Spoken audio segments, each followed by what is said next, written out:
They say power reveals who a person truly is.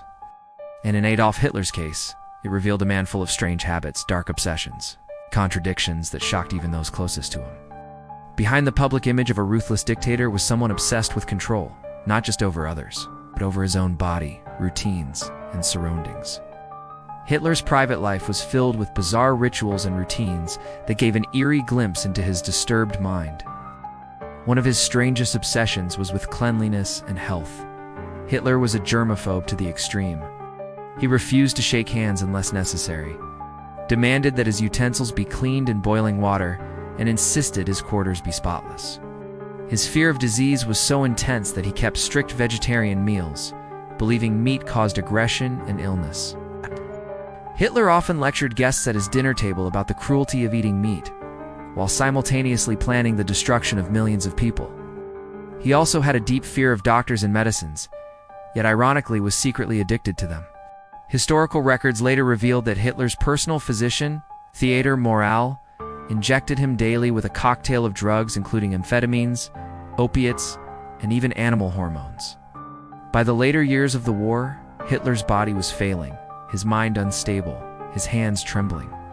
What kept him going was not strength, but chemical dependency. Another strange habit, he never smoked and hated the smell of tobacco to the point that he offered gold watches to officers who quit smoking. He called it a waste of German health, yet in contrast, he rarely slept. Hitler often stayed awake until 4 or 5 a.m., pacing, dictating speeches, or staring at maps in silence. His nights were filled with insomnia, anxiety, and erratic bursts of energy, possibly side effects of his drug use. But perhaps his most bizarre obsession was with the occult and supernatural. Many within his inner circle claimed Hitler believed he was chosen by destiny. He surrounded himself with astrologers, mystics, and pseudo-historians obsessed with ancient symbols and relics, especially the Spear of Destiny, which legends said granted its holder divine power. He saw omens in dreams and coincidences, convinced that fate itself guided his hand. Even his image was a product of obsession. Hitler was meticulous about his appearance, his tailored uniforms, the placement of medals, even his mustache. That iconic square mustache wasn't a fashion choice, it was strategic.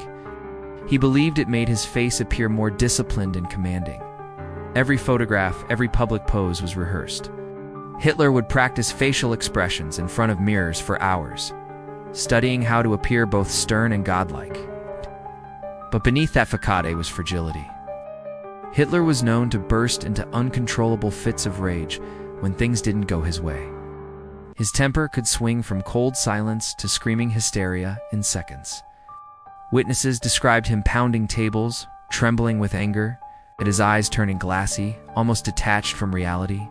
Even his personal relationships were steeped in obsession. He demanded absolute loyalty from everyone around him. To his partner, Eva Braun, he was distant, secretive, and possessive.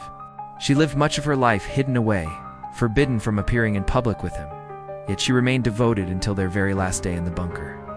By the end of his life, those strange habits had turned into symptoms of collapse. His paranoia deepened.